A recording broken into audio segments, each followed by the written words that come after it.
Hello everyone.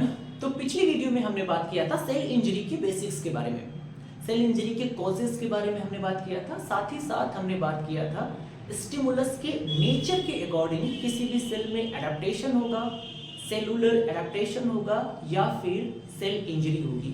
Cell injury भी होगी तो रिवर्सिबल सेल इंजरी होगी या फिर इरिवर्सिबल सेल इंजरी होगी। तो ये सारी बातें हम कर चुके हैं। इस वीडियो में हम बात करने जा रहे हैं सेलुलर एडेप्टेशन के बारे में डिटेल में।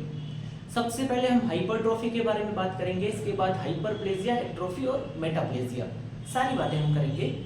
And I promise you, if you will simply watch this video, you are going to learn all the concepts without any effort. So let's start hypertrophy. Okay, so hypertrophy, what happens in hypertrophy? किस condition को हम कहेंगे hypertrophy? So in hypertrophy, size of cell increases but number remains same. Hypertrophy में size, cell का size तो increase करता है लेकिन नंबर सेम रहता है। Mark my words very carefully. In the case of hypertrophy, size of the cell increases but number remains same. This is the simple definition of the hypertrophy, right? So this is the definition of hypertrophy. अब हम बात करने जा रहे हैं mechanism के बारे में। आखिर किस मैकेनिज्म को फॉलो करके हाइपरट्रॉफी होगी? So mechanism of hypertrophy. So by increasing cellular protein synthesis,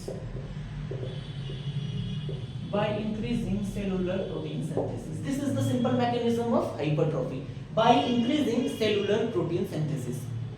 अब मैं आपसे क्वेश्चन पूछता हूं, हाइपरट्रॉफी किस टाइप के सेल में देखने को मिलेगी? You are right, hypertrophy can be seen in non dividing और परमानेंट सेल्स। एक एग्जांपल बताओ नॉन डिवाइडिंग या फिर परमानेंट सेल का। न्यूरॉन्स, स्केलेटल मसल्स और cardiac muscles, these are the examples of permanent cells. So we can write hypertrophy can be seen in non dividing or permanent cells. Okay, तो अभी तक हमने 3 points के बारे में डिस्कस किया। सबसे पहले डिफिनीशन के बारे में बात किया। सो इन डिफिनीशन, हाइपरट्रॉफी कंडीशन में क्या होता है? साइज सेल का तो इंक्रीज करता है लेकिन नंबर सेम रहता है।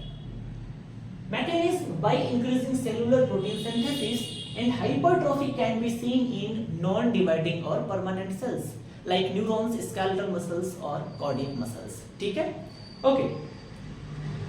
अब हम बात करने जा रहे हैं एग्जाम्पल्स के बारे में, हाइपरट्रॉफी के एग्जाम्पल्स के बारे में, राइट? तो देखो, चाहे हम हाइपरट्रॉफी पढ़ें, चाहे हम हाइपरप्लेजिया पढ़ें, चाहे एट्रोफी या फिर मेटाप्लेजिया, इन सब के एग्जाम्पल्स को हम 2 कैटेगरी में डिवाइड कर सकते हैं, physiological and pathological. So here examples can be divided in 2 categories. First is physiological and the second is pathological. Okay, देखो, जो फिजियोलॉजिकल हाइपरट्रॉफी है ये कोई एबनॉर्मेलिटी नहीं है, this is the normal physiology of the body. लेकिन जो pathological hypertrophy है, दिस इज एबनॉर्मेलिटी। दिस नाम से ही पता चल रहा है पैथोलॉजिकल। ठीक है, ओके। तो सबसे पहले हम बात करते हैं फिजियोलॉजिकल हाइपरट्रॉफी की।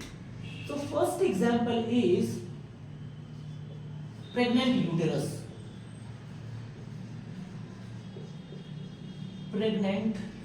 यूटेरस, और we can write uterine myometrium during pregnancy. Uterine myometrium during pregnancy, इसको समझते हैं। देखो, यूटेरस के 3 लेयर्स होती हैं, you know already. Inner most layer endometrium, that is glandular और जो आउटर मोस्ट लेयर होती है दैट इज पेरीमेट्रियम, लेकिन जो बीच की लेयर होती है middle layer that is myometrium. Pregnancy के समय प्रेगनेंसी को सपोर्ट करने के लिए मायोमेट्रियल सेल्स में हाइपरट्रॉफी देखने को मिलती है, और ये जो हाइपरट्रॉफी होती है वो एस्ट्रोजन के द्वारा स्टिमुलेटेड होती है। So we can clearly see that during pregnancy in myometrium of the uterus hypertrophy can be seen. So the first example of the physiological hypertrophy is pregnant uterus or uterine myometrium during pregnancy. Okay? चलो दूसरे example के बारे में बात करते हैं. So the second example is female breast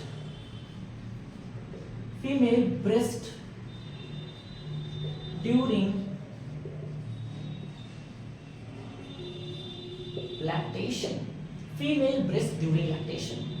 okay, lactation के समय फीमेल ब्रेस्ट में glandular epithelium of the breast में जो ग्लैंडुलर एपिथेलियम होती है उसमें हाइपरट्रॉफी देखने को मिलती है during lactation. So this is the example of physiological hypertrophy. Now we are going to talk about third example, that is skeletal muscles of the athletes or body builders. So skeletal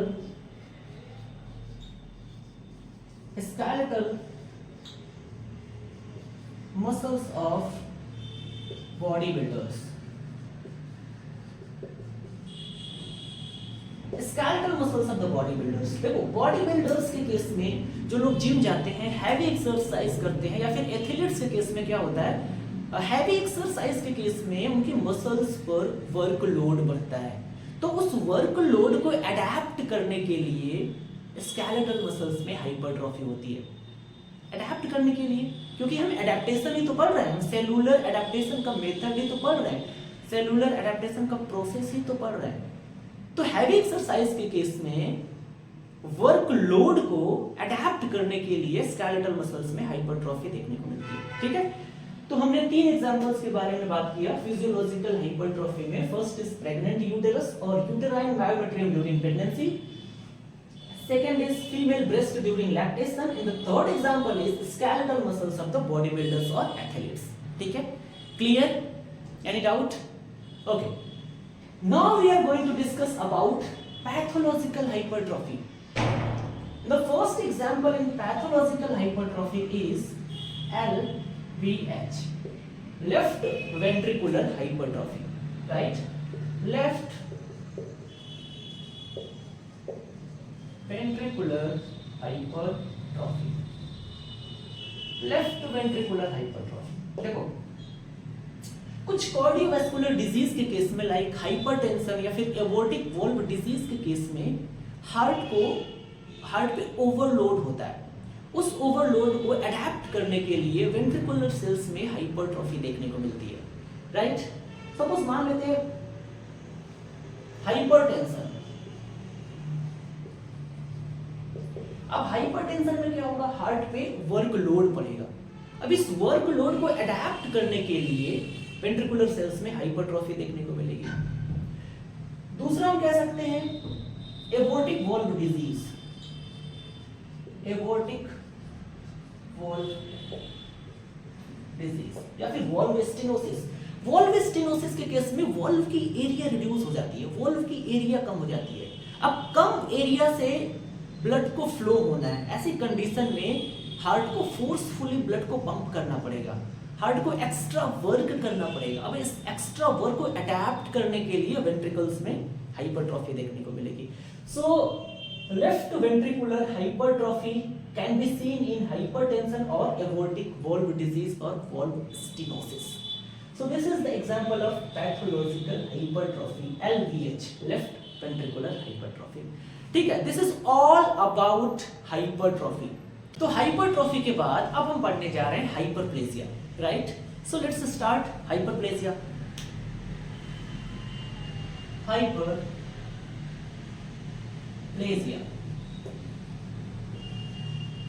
hyperplasia में क्या होता है? सबसे पहले hyperplasia की definition के बारे में बात करते हैं.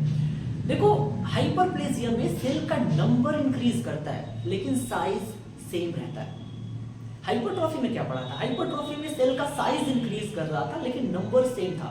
यहाँ पे नंबर इंक्रीज कर रहा है. So we can write the definition of hyperplasia.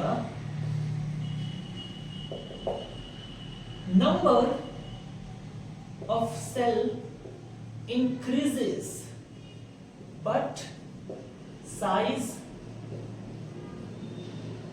remain same. So in hyperplasia number increases, number of the cells increases but size remains same. ठीक है? ओके? अब हम बात करने जा रहे हैं मैकेनिज्म को. किस मैकेनिज्म को फॉलो करके कोई भी सेल हाइपरप्लेजिक कंडीशन में इंटर करेगी.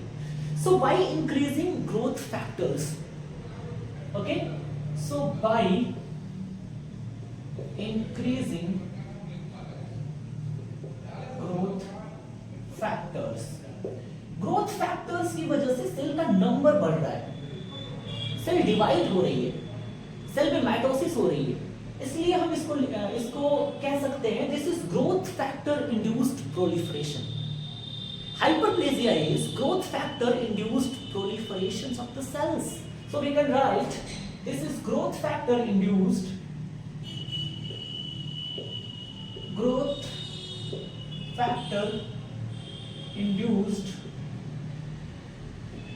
proliferation of cells.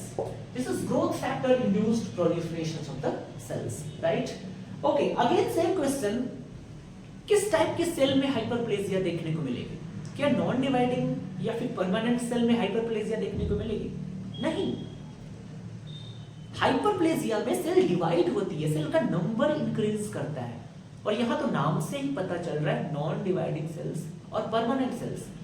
So in permanent cells hyperplasia can not be seen. तो हाइपरप्लेजिया किस टाइप के सेल में देखने को मिलेगी? So we can write hyperplasia can be seen in parenchymal cells of the liver, kidney, adrenal and thyroid. Okay, so hyperplasia can be seen in parenchymal cells of liver, kidney, thyroid, adrenal. ठीक है. साथ ही साथ mucous membrane में, skin की epithelium में, marrow cells में, इन सब में हाइपरप्लेजिया देखने को मिलती है. So we can write some more examples. Marrow cells, epithelium of skin,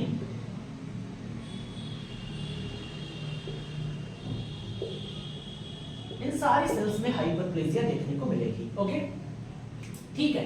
अभी तक हमने 3 पॉइंट्स के बारे में डिस्कस किया. सबसे पहले हमने डेफिनेशन के बारे में बात किया. In the case of hyperplasia number of the cells increases but size remain same and this hyperplasia takes place by increasing growth factors. So we can say this is growth factor induced proliferation of the cells and hyperplasia can be seen in parenchymal cells of liver, kidney, thyroid, adrenal, marrow cells and epithelium of the skin. इन सारी cells में hyperplasia देखने को मिल सकती है, लेकिन permanent cells में hyperplasia देखने को नहीं मिलेगी. ओके, ठीक है. अब हम बात करने जा रहे हैं एग्जांपल्स के बारे में. Again examples can be divided into 2 categories. First is physiological and second is pathological, right? So examples of hyperplasia. So first is physiological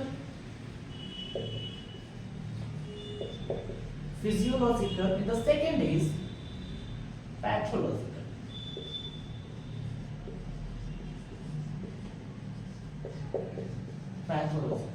सबसे पहले हम फिजियोलॉजिकल हाइपरप्लेजिया के बारे में बात करते हैं, right?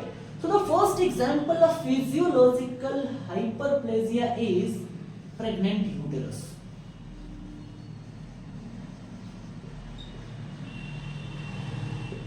Pregnant uterus was also the example of hypertrophy. तो आप हमेशा ये बात याद रखना कि pregnant uterus is the example of hypertrophy and hyperplasia both. Uterine myometrium में हाइपरट्रॉफी भी देखने को मिलती है और हाइपरप्लेजिया भी देखने को मिलती है. So pregnant uterus is the example of, I'm repeating again and again so that you can remember this line very carefully, that pregnant uterus is the example of hypertrophy and hyperplasia. ठीक है, clear है? Okay, now I'm going to discuss about second example of the hyperplasia, that is breast during puberty and pregnancy. So second example,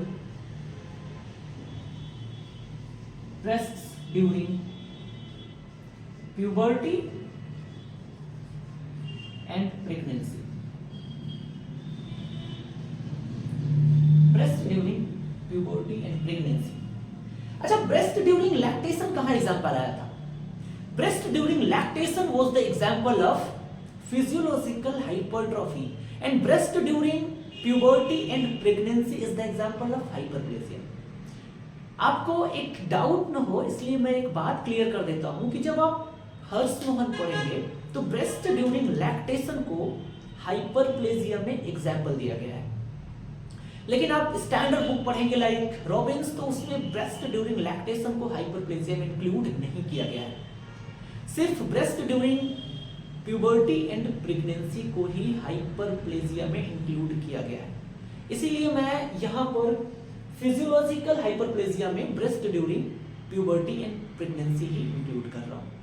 actually breast में changes 3 समय पे होते हैं, during puberty, during pregnancy and during lactation. तो जो breast में changes होते हैं प्यूबर्टी के समय में, that is the example of hyperplasia, और प्रेगनेंसी के समय जो ब्रेस्ट में चेंजेस होते हैं that is also example of hyperplasia. But breast में जो चेंजेस होते हैं लैक्टेशन के समय, that is the example of hypertrophy. ठीक है, easy, clear? Okay, now we are going to discuss about third example of the hyperplasia. So third example is compensatory hyperplasia. Compensatory hyperplasia. चलो इसको समझते हैं। देखो कंपनसेटरी हाइपरप्लेजिया क्या है? Suppose किसी के लीवर के राइट लोब में ट्यूमर हो गया, ऐसी कंडीशन में लीवर रिसेक्शन करते हैं, सर्जिकल प्रोसेस जिसमें उस लोब को निकाल देते हैं, और वो लोब कुछ समय बाद रीजनरेट कर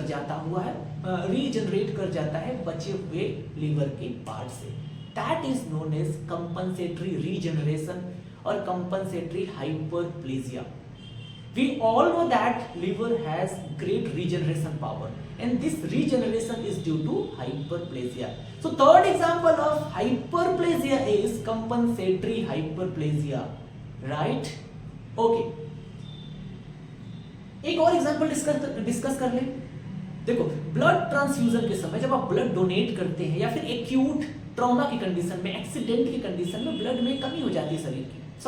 सपोज मैंने ब्लड डोनेट किया तो अचानक से ब्लड की कमी हुई हमारे सेल्स में, हमारे बॉडी में। ऐसी कंडीशन में मैरो सेल्स में हाइपरप्लेजिया होती है फॉर जो कमी हुई है हमारे बॉडी में ब्लड की, उसकी भरपाई के लिए। सो मैरो सेल्स में भी हाइपरप्लेजिया देखने को मिलती है, and this is also example of physiological hyperplasia. तो हमने फिजियोलॉजिकल हाइपरप्लेजिया में 4 एग्जांपल्स डिस्कस किए। सबसे पहला प्रेग्नेंट यूटेरस, दूसरा breast during puberty and pregnancy, and third is compensatory hyperplasia, and fourth is hyperplasia in marrow cells during blood donation, right? Okay, this is all about physiological hyperplasia. अब हम बात करने जा रहे हैं पैथोलॉजिकल हाइपरप्लेजिया के बारे में, right? Okay, so pathological hyperplasia again can be divided into 2 categories. First is estrogen axis,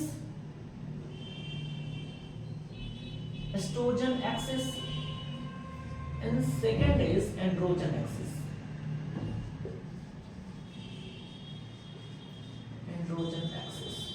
देखो यहाँ पे क्या है, the axis word, this axis word making this condition pathological. Estrogen normally तो हमारे बॉडी में निकलता ही है, लेकिन फीमेल्स में अगर एस्ट्रोजन एक्सेस अमाउंट में निकल रहा है, so this is pathological condition. और ऐसी कंडीशन में एंडोमेट्रियम में हाइपरप्लेजिया होगी, राइट, एंडोमेट्रियल हाइपरप्लेजिया होगी। So in the case of estrogen excess endometrial hyperplasia takes place.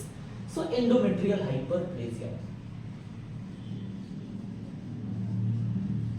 endometrial hyperplasia. And in the case of androgen axis, benign prostatic hyperplasia, prostate gland में hyperplasia देखने को मिलती है। So in the case of androgen axis, we can write benign prostatic hyperplasia.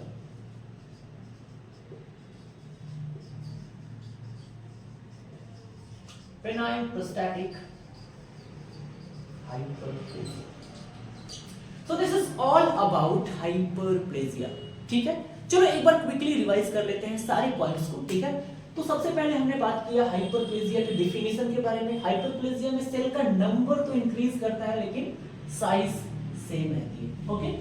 And mechanism, किस mechanism को follow करता है? By increasing growth factor. So we can call it as growth factor induced proliferation of the cells, ठीक है। and hyperplasia can be seen in parenchymal cells of liver, kidney, thyroid, adrenal. Examples की बात करें तो examples can be divided into two category, physiological and pathological. Physiological examples में हमने 4 examples को discuss किया। पहला प्रेग्नेंट यूटेरस, दूसरा breast during puberty and pregnancy, third example is compensatory hyperplasia in the case of liver, and fourth example is marrow cells में जो hyperplasia होती है आफ्टर ब्लड डोनेशन और एक्यूट ट्रॉमा के केस में, ठीक है, ओके। पैथोलॉजिकल हाइपरप्लेजिया की बात करें तो एस्ट्रोजन एक्सेस हो सकता है, एंड्रोजन एक्सेस हो सकता है। अगर एस्ट्रोजन एक्सेस हुआ तो ऐसी कंडीशन को हम कहेंगे, ऐसी कंडीशन में एंडोमेट्रियल हाइपरप्लेजिया देखने को मिलेगी, और एंड्रोजन एक्सेस के केस में बेनाइन प्रोस्टैटिक हाइपरप्लेजिया देखने को मिलेगी, ठीक है, okay. So this is all about hypertrophy के बारे में भी हमने पढ़ लिया और हाइपरप्लेजिया के बारे में।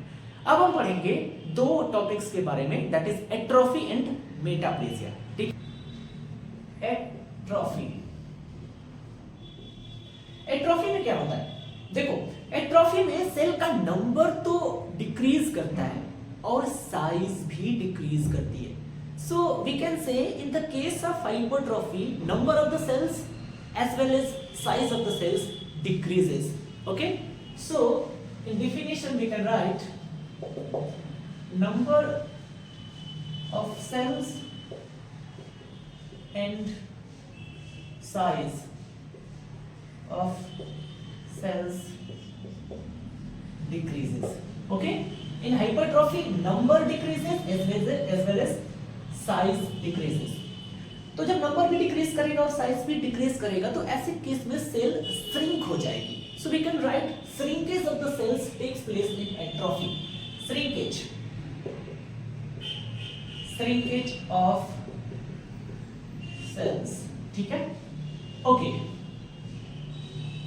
अब हम बात करते हैं मैकेनिज्म की।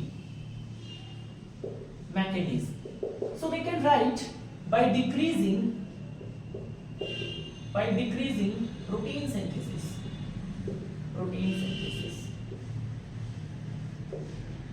or by increasing what? Protein degradation,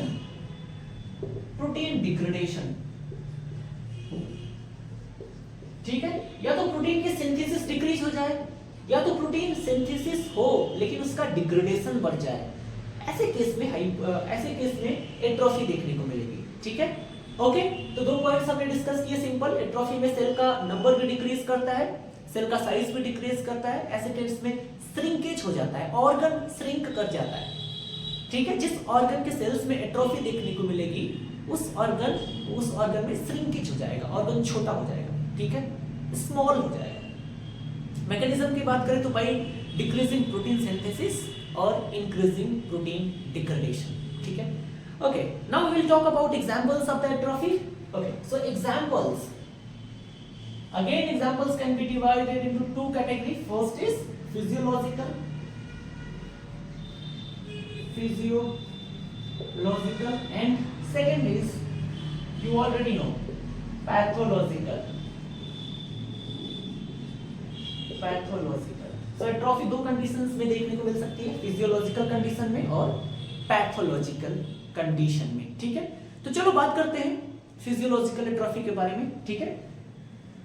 so the first example is atrophy in lymphoid tissue with age. Atrophy in lymphoid tissue with age, इसलिए एज के साथ इम्यूनिटी भी डिक्रीज होती है। So first example we can write atrophy in lymphoid tissue with age. Okay, now we are going to discuss about second example of physiological atrophy. So second example is atrophy in thymus in adults। याद करो NCERT की वो line जब NEET की preparation के समय पढ़ते थे कि समय के साथ साथ थाइमस ग्लैंड छोटी होती चली जाती है, उसका साइज रिड्यूस करता चला जाता है और एडल्ट में थाइमस बहुत स्मॉल साइज की बचती है। This is because of atrophy, okay. So thymus gland में एट्रोफी देखने को मिलती है जिसकी वजह से थाइमस ग्लैंड की साइज रिड्यूस होती चली जाती है और एडल्ट में थाइमस की साइज बहुत ही स्मॉल बचती है, ठीक है। Okay, third example, atrophy in gonads after menopause। after menopause, so atrophy can be seen in gonads after menopause, ठीक है। so these are the three different examples of physiological atrophy। first example is atrophy in lymphoid tissue with age, second example is atrophy in thymus in adults, and third example is atrophy in gonads after menopause, ठीक है। Physiological atrophy के examples discuss करने के बाद अब हम बात करते हैं पैथोलॉजिकल एट्रोफी, ठीक है। So the first example of pathological atrophy is ischaemic atrophy. इसको मैं बताता हूं आपको डिटेल में, okay. Ischaemic atrophy, ischaemic atrophy, ठीक है। सपोज कि रीनल आर्टरी में एथेरोस्क्लेरोसिस हो गई है, रीनल आर्टरी में एथेरोस्क्लेरोसिस हो गई है, तो ऐसी कंडीशन में किडनी में सफिशिएंट अमाउंट में ब्लड की सप्लाई नहीं हो पा रही है, मतलब ब्लड की सप्लाई डिक्रीज हो गई है। ऐसी कंडीशन में सेल्स को न्यूट्रिएंट्स भी नहीं मिलेंगे और ऑक्सीजन भी नहीं मिलेगी, ब्लड सप्लाई रिस्ट्रिक्टेड हो गई है। ऐसी कंडीशन में किडनी में एट्रोफी देखने को मिलती है। So we can write small kidney in renal atherosclerosis, ठीक है। So we can write small kidney, small atrophic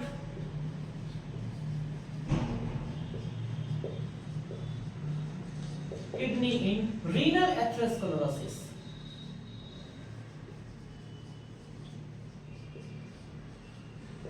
renal atherosclerosis, ठीक है।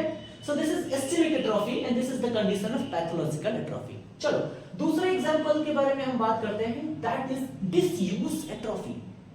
what is the meaning of disuse atrophy?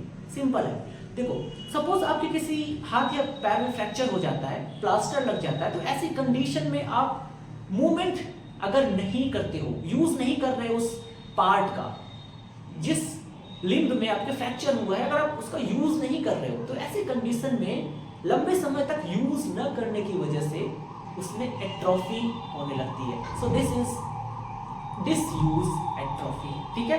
तो second example of pathological atrophy is disuse atrophy, ठीक है। सो disuse atrophy,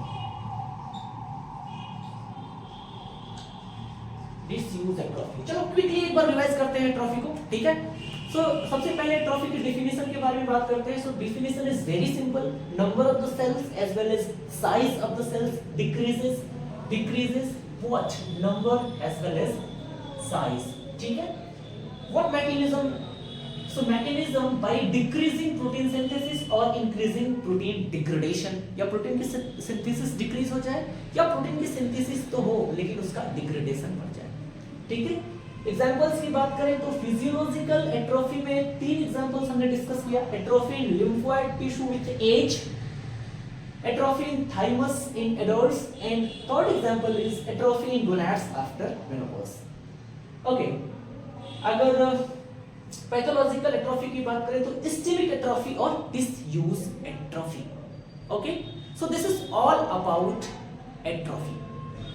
चलो अब हम एग्जाम के पॉइंट ऑफ व्यू से सबसे इंपॉर्टेंट टॉपिक के बारे में बात करने जा रहे हैं, that is metaplasia.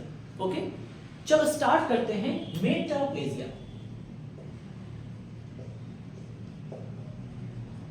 Metaplasia metaplasia is a reversible change, क्योंकि स्ट्रेसफुल कंडीशन के रिमूव होने पर सेल अपनी नॉर्मल कंडीशन में लौट आती है।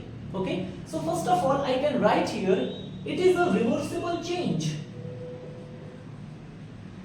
Reversible change.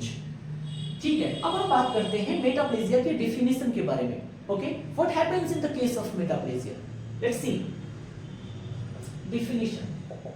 देखो मेटाप्लेजिया में क्या होता है कि एक टाइप की मैच्योर या फिर कह सकते हैं डिफरेंशिएटेड सेल दूसरी टाइप की मैच्योर डिफरेंशिएटेड सेल में चेंज हो जाती है, right. So I can write in definition one type of mature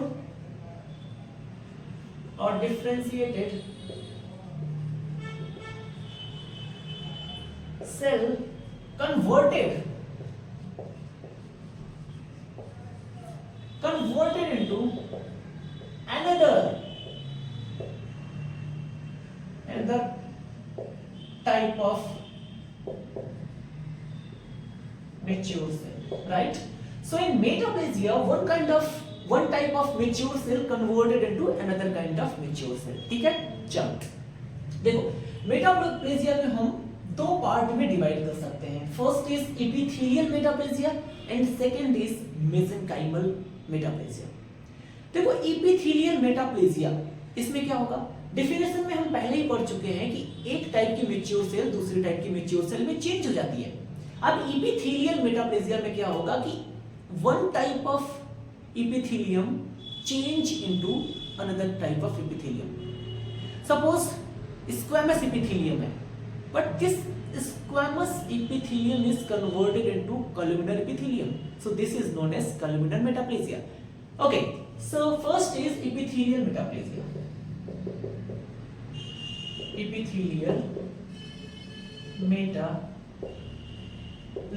and second is mesenchymal metaplasia, and this is more common. Epithelial metaplasia के ही बारे में हम डिस्कस करेंगे, ठीक है। ओके, अब हम बात करते हैं मैकेनिज्म की।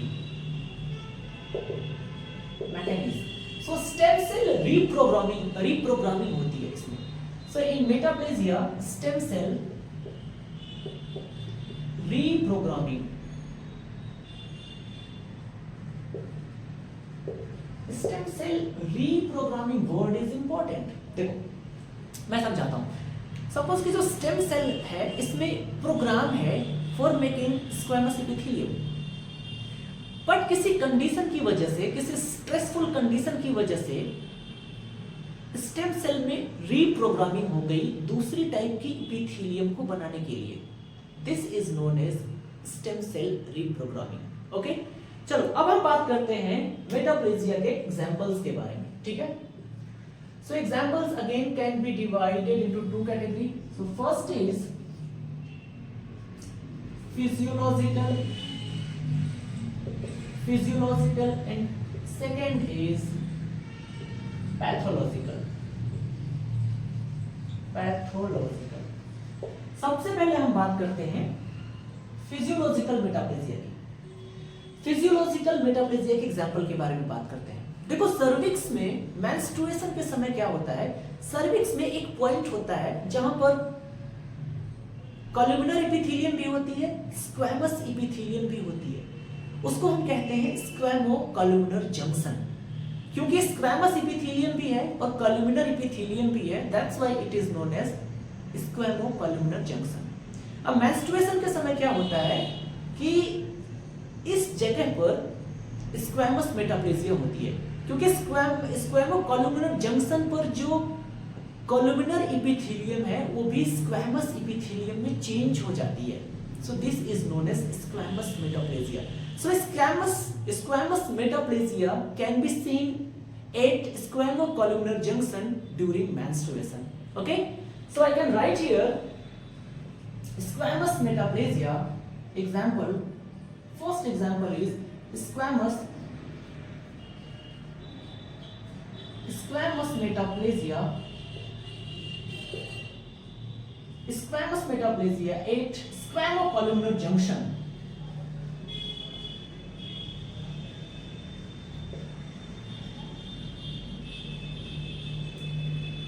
During menstruation.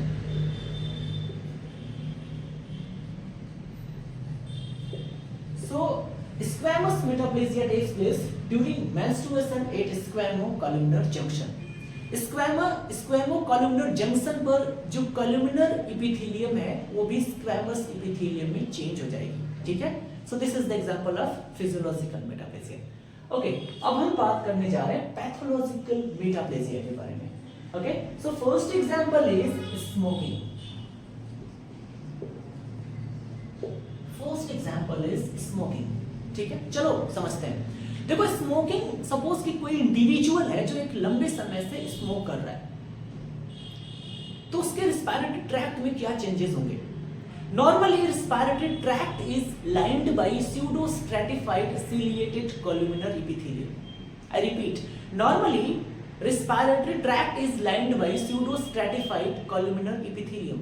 लेकिन स्मोकिंग के केस में स्टेम सेल में जो स्टेम सेल कॉलमनर एपिथेलियम बना रही है उसमें रीप्रोग्रामिंग हो जाएगी, और रीप्रोग्रामिंग की वजह से अब स्क्वैमस एपिथेलियम बनने लगेगी, right. So this is known as squamous metaplasia. So squamous metaplasia can be seen in the case of smokers, right. Okay, so in the case of smoking, pseudo stratified ciliated columnar epithelium changed or converted into stratified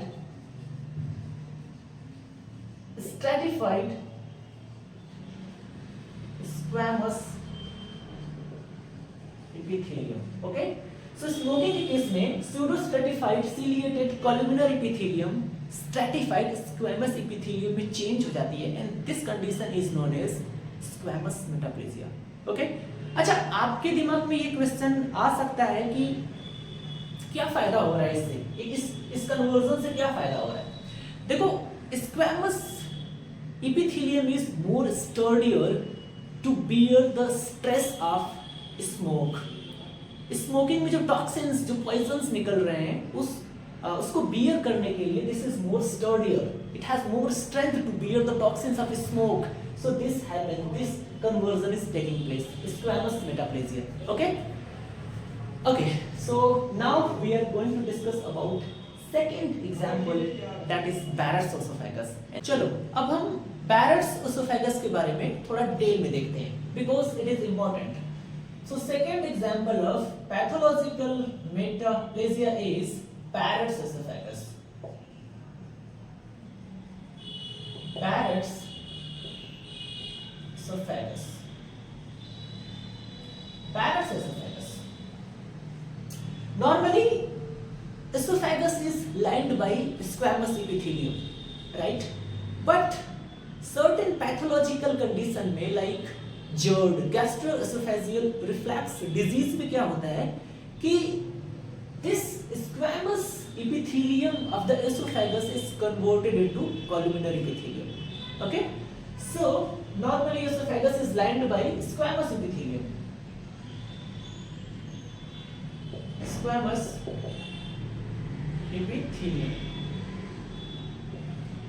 and this squamous epithelium is converted into columnar epithelium. Columnar epithelium. In the case of Jord, gastroesophageal reflux disease या फिर किसी अन्य pathological condition में this squamous epithelium of the esophagus is converted into columnar epithelium, and this is known as columnar metaplasia. Columnar metaplasia. Smoking के case में हमने देखा squamous मेटाप्लेसिया, और बैरस एसोफेगस के केस में हमने देखा कॉलुमिनर मेटाप्लेसिया. Okay, right. इसको इंटेस्टाइनल मेटाप्लेसिया भी कहते हैं बिकॉज इंटेस्टाइन में बेसिकली कॉलुमिनर एपिथेलियम होती है, and columnar epithelium have goblet cells, so this is also known as intestinal metaplasia. Intestinal metaplasia. So this is all about metaplasia. I hope you understood everything, all the concepts of hypertrophy, hyperplasia, atrophy and metaplasia. We will meet again with beautiful concepts of general pathology. Till then, take care. Thank you so much.